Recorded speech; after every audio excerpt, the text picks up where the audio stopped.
इसलिए वो सो रहे हैं। तो देर भला हुआ हमारे गांव का, देर भले हुई हमारे गांव की, लेकिन हमारे गांव के भी लोग जाग चुके हैं, इसलिए जोरदार से तालियां हो। जैसा कि हमारे गांव के लोग नए लड़के जानते हैं कि आज हम पूरे उत्तर प्रदेश में 563 बुद्ध की प्रतिमा लगा रहे हैं। कई जगह जाते हैं तो हमें एक लड़का बता रहा था कि आप जहाँ भी जाते हैं कई क्षेत्रों में फोन आते हैं कि आपका गांव कमलेश कुशवाहा का गांव है। तो मुझे जब ये पूछते हैं बताते हैं तो कहीं ना कहीं हमसे पूछते थे कि गांव में आपके कार्यक्रम कैसा होता है, बाबा साहब की जयंती मनाई जाती है, बुद्ध की जयंती मनाई जाती है।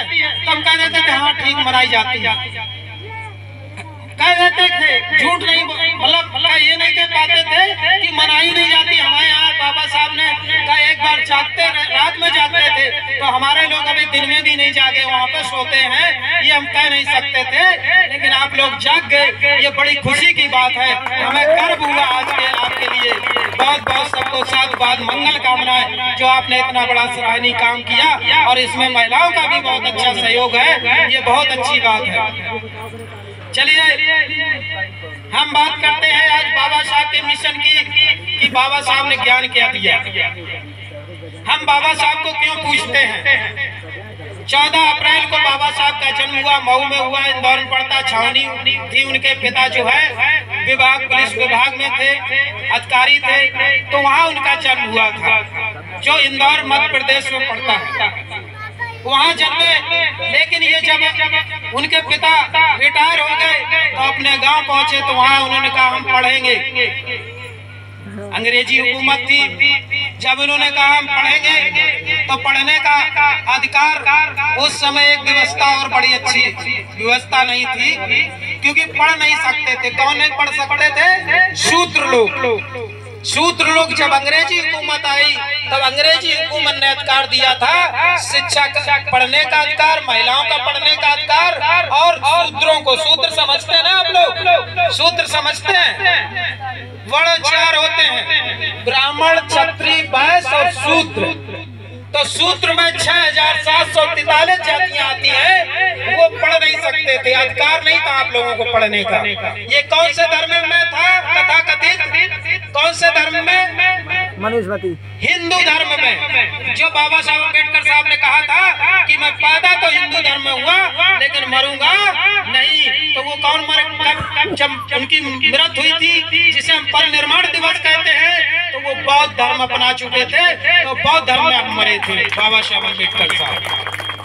तो जब पढ़ने का अधिकार नहीं था उस समय, तो उससे पहले जो द्वारा फूले, जो बाबा साहब अम्बेडकर साहब के राजनीतिक गुरु भी रहे, सामाजिक गुरु भी उनको मानते थे बाबा साहब अम्बेडकर, जो द्वारा फूले यानी कि माली और फूले जो जात के होते हुए थे। तो बाबा साहब अम्बेडकर से पहले इन्होंने क्रांति की थी। माता बहनों, आपके लिए बहुत अच्छी बात है, बाबा साहब से पहले जब अंग्रेजी हुकूमत थी तो आप पढ़ नहीं सकती थी महिलाएं, पुरुष वर्ग तो पढ़ने लगे थे। जो द्वारा फूले पढ़े, मिडिल पास किया उन्होंने, मिडिल समझते हैं ना, 8वीं क्लास को कहते हैं, 8वीं क्लास। लेकिन एक शादी उच्च वर्ग की शादी में जब उन्होंने एक निमंत्रण दिया अपने साथी ने, जब वो गए, तो जब वो गए वहाँ तो उनको अपमानित किया गया कि आप नीच जात के हो, इस शादी में शामिल नहीं हो सकते हो, इसलिए उनको वहाँ से भगा दिया गया, प्रताड़ित किया गया था। बहुत दुखी और पीड़ित थे। तब वो जब आ रहे थे रास्ते से, तब उन्होंने सोचा कि मैं माली समाज में पैदा हुआ, आज मुझे इतना प्रताड़ित किया गया, अपमानित किया गया, तो ये कारण क्या है? तो उन्होंने देखा कि अगर कारण सबसे ज्यादा है तो शिक्षा का अभाव, शिक्षा न होनी, तो उन्होंने सोचा कि मैं अपनी पत्नी को सबसे पहले, महिलाएं जब पढ़ेंगी तब आने वाली पीढ़ियां, क्योंकि प्रथम पाठशाला माँ ही होती है, इसलिए उन्होंने कहा पहले हम महिलाओं को पढ़ाएंगे। तो महिला पढ़ नहीं सकती थी, किसमें नहीं पढ़ सकती थी, क्योंकि अगर महिला पढ़ेगी उस समय तो हिंदू तथा कथित हिंदू धर्म को कहने वाले लोग जो ठेकेदार थे, तो वो महिलाएं अगर पढ़ेंगी तो अधर्म हो जाएगा, धर्म के खिलाफ हो जाएगा, या अपवित्र हो जाएगा, या फिर उनके घर में अशुभ हो जाएगा। नहीं कहते कि इनके घर में अशुभ हो जाएगा, महिला ये काम करेगी। तो महिलाएं पढ़ नहीं सकती थी, पढ़ने का अधिकार नहीं था। तो माता सावित्रीबाई फूले उनकी पत्नी थी, उन्होंने अपने घर में पहले उनको पढ़ाने का काम किया। तो जैसे ही घर में पढ़ा रहे थे तो उनके पिता पर उच्च वर्ग के लोग आए और उन्होंने कहा कि आपकी जो है लड़का अपनी पत्नी को पढ़ा रहा, अगर पढ़ाएगा तो धर्म के खिलाफ है, अधर्म कर रहा है, तुम्हारे यहाँ अशुभ हो जाएगा। ये कहा। जब ये कहा उन्होंने तो उन्होंने पिता की बात नहीं मानी। जब पिता की नहीं बात मानी तो उनको घर से निकाल दिया गया था। इसको ज्योतिराव फूले, माता सावित्रीबाई फूले, उनके जो पिता थे जोता, उन्होंने उनके घर से निकाल दिया था। जब घर से निकाल दिया तो एक फातिमा शेख नाम की लड़की थी, पुत्री थी, बेटी थी मुसलमान समाज की, उसने अपने घर में रखा और कहा कि मेरे घर में रहो और शिक्षा हमें पढ़ाओ। तो जब माता सावित्रीबाई फूले ने सबसे पहले अगर किसी को पढ़ाया तो वो मुसलमान की बेटी थी। उसको पढ़ाने के बाद फिर उन्होंने स्कूल खोला। 1848 में पहला स्कूल खोला। जब वो पढ़ाने जाती थी गांव के इधर से निकल के बीच से, तो इनको उच्च लोग वाले लोग, बड़ वाले लोग उनको कीचड़ और पत्थर मारते थे, जिससे कि तुम लोग पढ़ ना पाओ और शिक्षित ना हो पाओ। अगर तुम शिक्षित हो गई, पढ़ लिख गई, तो कहीं ना कहीं आप लोग जागरूक हो जाओगी, और जागरूक अगर हो गई तो कहीं ना कहीं आप तर्क करने लगोगी। इसलिए आप लोगों को पढ़ने का अधिकार नहीं था, आप लोग पढ़ नहीं सकते। तो जब वो पढ़ाने जाती थी तो वो कीचड़ पत्थर जब मारते थे, जब वो पत्थर मारते थे छोटे छोटे, तो वो पत्थर उठा लेती थी चलते में। उनके पास एक साड़ी एक धोती हुआ करती थी, गरीबी के कारण, तो वही सनी हुई धोती पढ़ाने जाती थी। तो ज्योतिराव फूले अपने पति से कहा कि मेरी दैनी दशा, मेरे पास एक साड़ी है, हम सनी ही साड़ी से पढ़ाने जाते हैं। तो उन्होंने एक और साड़ी ले दी, लेकिन वो क्या करती थी, साड़ी को गुड़गा लेती थी और सनी साड़ी पहन के जाती थी।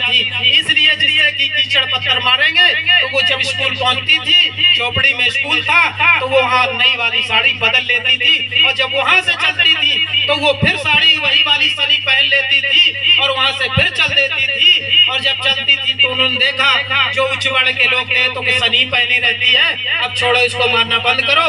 लेकिन जब वो पत्थर उठा लाती थी तो वो उन्होंने कहा था उसी समय कि जिस दिन मैं अपने मकसद में इन महिलाओं को शिक्षित कर लिया, उस दिन इन्हीं पत्थरों से हम इन उग्रवादी विचारधारा के लोग, उच्च वर्ण के लोगों को हम जवाब देंगे इन्हीं पत्थरों से।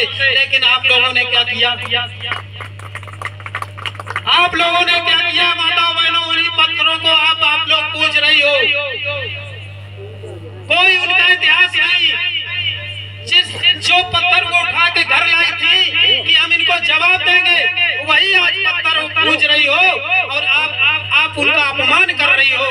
जिनका कोई इतिहास नहीं, कोई प्रमाण नहीं, उन्हीं पत्थरों को पूज रही हो। तो आपकी देवी तो ओरिजिनल माता सावित्रीबाई फूले है, उनकी कैलेंडर होने चाहिए, उनको आपको पूजना चाहिए। आप लोग जो पूज रही हो काल्पनिक जो भी व्यवस्था, उसको पूज रही हो। जिसका विरोध उन्होंने किया था, खंडन किया था, उसी को आप लोग पूज रही हो। अच्छा, एक प्रश्न और आ गया दिमाग में, बीच में बोल देता हूँ। भगवान बुद्ध बाबा साहब के आध्यात्मिक गुरु थे। भगवान बुद्ध, माता सावित्रीबाई फूले के विषय में मैंने बता दिया, ज्योतिराव फूले के विषय में भी बताया। क्या कभी भी किसी के ऊपर आत्मा बन के, भूत बन के, परीत बन के कभी बाबा साहब अम्बेडकर किसी के ऊपर सवार हुए? कभी नहीं। बुद्ध कभी किसी के ऊपर सवार हुए? ज्योतिराव फूले सवार हुए? नहीं हुए ना। जिन्होंने आपको सम्मान दिया, या आपको आज जो फोटो लगी, प्रतिमा लगी, जिन्होंने तुम्हें संविधान में सम्मान दिया, आज जिनकी वजह से आप खा पी पा रहे हो, नौकरी कर पा रहे हो, जो भी व्यवस्था इनकी वजह से, ये आपके ऊपर कभी सवार नहीं हुए नहीं। तो किनको पूछना चाहिए? वो जो सवार होते हैं उनको पूछना चाहिए, और जो नहीं सवार हुए उनकी विचारधारा को मानना चाहिए। बताओ, बोले भगवान बुद्ध की करुणा हो, भगवान बुद्ध की करुणा हो, बाबा साहब अमर रहे, बाबा साहब अमर है। बंद कर दें और बोले ऐसा नहीं तुम्हें ये लग रहा हो कि कहीं ये देखो